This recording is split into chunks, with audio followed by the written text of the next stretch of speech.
Bonjour, je suis Vesselina Malom, coach d'action pour les entrepreneuses et aujourd'hui j'avais envie de te parler de la charge mentale. De la charge mentale qui déborde quand ton cerveau est prêt à exploser parce que tu penses à plein de choses. Ça t'arrive, je parie, régulièrement. Dans cette vidéo, je vais te donner un plan à 5 étapes pour alléger ta charge mentale et aussi quelques astuces faciles à mettre en place au quotidien. Tout d'abord, je voulais juste dire quelques mots. Qu'est-ce que c'est que la charge mentale et pourquoi ça arrive? Eh bien, la charge mentale, c'est tout simplement toutes les pensées, toutes les idées, tout ce qu'il y a dans la tête, dans les tiroirs de ta tête que tu gères au quotidien. C'est toutes les informations, c'est tous les plans, c'est la liste des tâches, c'est toutes les choses auxquelles tu penses. Ça peut être, tu peux penser aux relations, tu peux penser à tes projets, tu peux penser aux informations que tu as entendues, tu peux penser aux personnes, aux lieux, etc., etc. Tout ça, ça représente finalement la charge mentale dans le sens où c'est comme dans un grand tiroir ou grand bac où tout est un vrac en fait finalement et tout prend de la place. J'imagine une étagère ou des étagères sur lesquelles tu poses des livres, des dossiers et à un moment donné en fait cette charge elle est beaucoup trop grande par rapport à l'étagère, par rapport au tiroir, par rapport à ton cerveau et ça déborde. Les causes de l'augmentation de la charge mentale, elles sont nombreuses. Je ne vais pas te parler de tout. Ça peut être le fait que tu sois entrepreneuse et maman et épouse, par exemple. Donc, tu jongles entre plusieurs casquettes. Ça peut être l'environnement changeant qui nous apporte énormément de négativisme aussi en ce moment. Ça peut être l'environnement changeant parce que du coup, il faut que tu penses comment t'adapter à cet environnement-là pour peu que tu sois maman. Donc, comment mettre tes enfants à l'école, où acheter des masques, comment s'organiser pour les prochaines vacances, etc., etc. Ça peut être aussi parce que tu as plein de projets. Ça peut être parce que tout simplement, tu fais partie des atypiques, neuroatypiques, HP, zèbre, multipotentiels, hypersensibles, j'en fais partie. Ces personnes-là pensent tout le temps. Même en repos, même pendant la nuit, ça ne s'arrête jamais. Ça fait partie du fonctionnement cérébral. Les pensées en arborescence, où il y a une pensée qui génère tout de suite 10 autres. Juste encore une petite chose qui est aussi la cause de la charge mentale, c'est toutes les informations qui arrivent sans que tu le demandes par les réseaux sociaux, par les médias, par la radio, la télé. Tu ne cherches pas ces informations, tu en as assez de tes projets, de tes relations et tout ce que tu as à faire. Et en plus, ce sont des choses qui arrivent et en quelque sorte, tu es obligé d'y penser, tu es obligé de réagir et toutes ces réactions-là, les pensées que ça engendre, ça augmente encore ta charge mentale. Quels sont les risques de charge mentale qui n'est pas gérée? Épuisement, burn-out des entrepreneuses, quand le corps et le cerveau ne peuvent plus, ils refusent de fonctionner tout simplement. Les problèmes dans les relations, parce que quand tu as une charge mentale importante, tu commences à crier sur les enfants, tu commences à ne plus avoir des relations correctes avec ton entourage, ça peut vraiment dégénérer. Il peut y avoir des problèmes de sang parce que le corps te parle. La charge mentale peut très simplement générer des maladies assez graves comme le cancer. Et évidemment, quand tu as une charge mentale importante, tu n'es pas du tout efficace.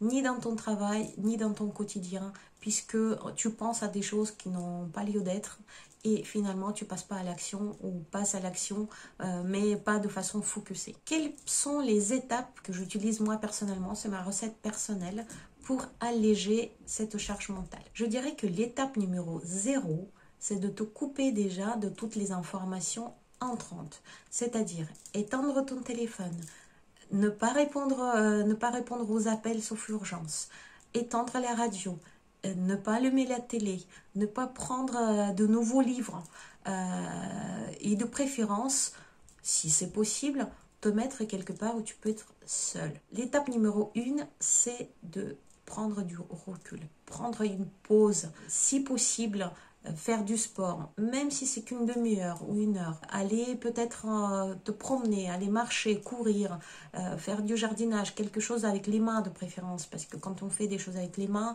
ou quand on fait du sport, notre corps est occupé et généralement les pensées, là pour le coup, ils sont stoppés. En tout cas, ça génère pas de nouvelles pensées, ça tourne pas avec la même vitesse. Donc faire une pause, c'est l'étape numéro 1, prendre du recul. L'étape numéro 2, ça serait de te poser la question suivante. Qu'est-ce qui en ce moment est important pour moi? Dans mes relations, dans mon environnement, dans mon travail, chez moi, qu'est-ce qui est vraiment important pour moi? C'est-à-dire en fait prendre conscience des choses qui à ce moment-là sont importantes et ça veut dire d'autres choses qui le sont beaucoup moins. Ça te donnera la conscience des choses que tu peux éliminer tout simplement, ou en tout cas ça les rend tout de suite secondaires. L'étape numéro 3, ça serait de travailler avec les il faut et je dois. Je parie que tu en as 1 million, tu as des listes, tu as des choses qu'il faut que tu fasses, il faut que tu dois faire et parfois tu ne sais même plus pourquoi. Alors fais le tri dans il faut, je dois en te posant la question suivante. Est-ce que ce que je m'apprête à faire, ça sera encore important dans 6 mois, mais même dans 1 mois, dans 2 ans, dans 5 ans?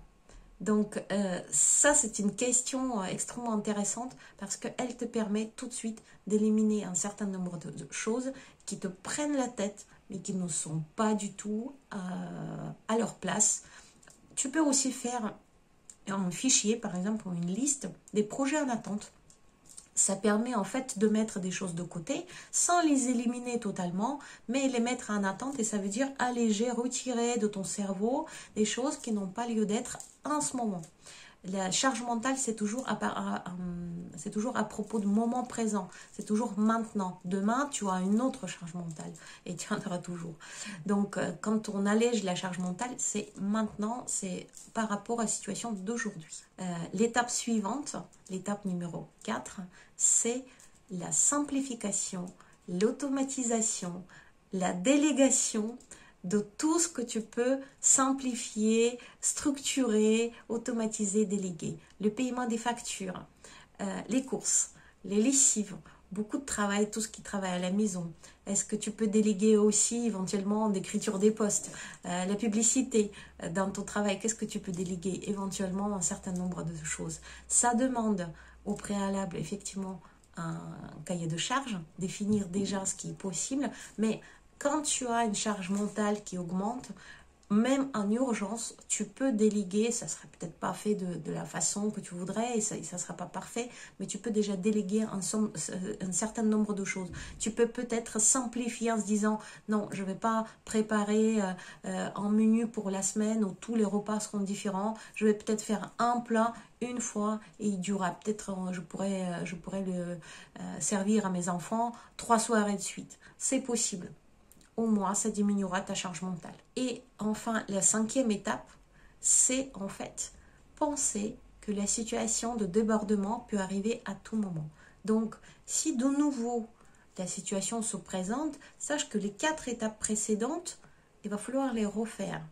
Donc, il faut vraiment se rajuster en permanence, et c'est l'étape numéro 5, et en quelque sorte c'est une boucle en fait des 5 étapes. L'étape numéro 5, c'est de rajuster en permanence, de rajuster par rapport à la situation, par rapport à l'état de ta charge mentale, ressentir dans ton corps, est-ce que c'est pas déjà le moment de recommencer à prendre du recul et ensuite passer toutes les étapes en vue pour de nouveau diminuer ta charge mentale. Aujourd'hui, dans la situation où on vit, tout arrive très très vite. On a des informations tous les jours. On a des nouveautés. Il suffit qu'il y en a un qui parle à la télé à 18h, qu'on a la charge mentale qui double, qui triple. Donc, il est important de penser qu'il va falloir rajuster régulièrement la charge mentale, régulièrement passer par les 5 étapes, ne pas l'oublier. Voilà les 5 étapes dont je voulais te parler pour alléger ta charge mentale. Teste et tu me diras. Et pour finir, 3 petites astuces que j'utilise moi au quotidien pour diminuer ma charge mentale. Première, c'est tout ce que te prend moins de 2 minutes ou moins de 3 minutes ou moins de 5 minutes, c'est toi qui qui te donne la règle, fais-le tout de suite. Ne mets pas de côté la lessive que tu peux mettre en machine en 2 minutes. Ne mets pas de côté un vêtement que tu n'as pas rangé. Ne mets pas de côté un mail qui te prendra 2 secondes à écrire. Parce que tout ce que tu ne fais pas, ça prend la tête. Ça te prend la place sur l'étagère. Tout ce qui est fait n'est pas à faire et ne pas y penser, c'est déjà fait. Donc tout ce qui prend vraiment pas beaucoup de temps, allège ta charge mentale, fais-le tout de suite. Deuxième astuce, c'est d'écrire. Tu peux alléger ta charge mentale en écrivant, en extrayant, en retirant les choses, en les mettant par écrit quelque part. Ça peut être dans un fichier Excel, dans ton bloc-notes, sur ta liste de tâches, dans ton fichier ou ta fiche des projets en cours. Tu peux te faire les mémos vocaux. Tu peux faire tout un tas de choses qui permettent en fait de sortir toutes les pensées de ta tête et les mettre ailleurs, à l'extérieur. Donc tu externalises en quelque sorte ta charge mentale et à partir de ce moment-là, en fait, elle est beaucoup plus légère dans les tiroirs et sur les étagères de ton cerveau. Ça, c'était le deuxième astuce. Et troisième astuce que moi j'utilise, c'est une seule priorité par jour. Pas deux, pas 3, parce que dans ce cas, tu auras toujours le problème de choix et la charge mentale va augmenter, mais une seule, s'il y a une seule chose que tu peux faire aujourd'hui, ça sera quoi? Et à partir du moment où tu l'as fait, tu vas voir à quel point ta charge mentale diminue, puisqu'en quelque sorte, tu as fait check. Et tout le reste, tu l'as défini, ce sont des choses secondaires. Et si tu peux ne pas y penser, et si tu veux ne pas y penser, si tu es trop fatigué pour y penser, tu peux ne pas y penser, tu t'es donné l'autorisation. Donc cette astuce numéro 3, ça te permet d'avoir l'autorisation de penser à une seule chose importante dans ta journée. Voilà les étapes et les astuces que je voulais te partager pour t'aider à alléger ta charge mentale. Si cette vidéo t'a plu, n'hésite pas à liker, n'hésite pas à laisser un commentaire s'il y a d'autres choses que tu utilises pour diminuer ta charge mentale. Évidemment, abonne-toi à ma chaîne YouTube et active les notifications en cliquant sur la cloche. Je publie très régulièrement, au moins une fois par semaine, des vidéos qui peuvent t'aider si tu es entrepreneuse et en particulier si tu es entrepreneuse zèbre, HP, multipotentiel, puisque c'est surtout avec ces personnes-là que je travaille en tant que coach pour entrepreneuse. Sur ce, je te dis très belle journée, à très bientôt.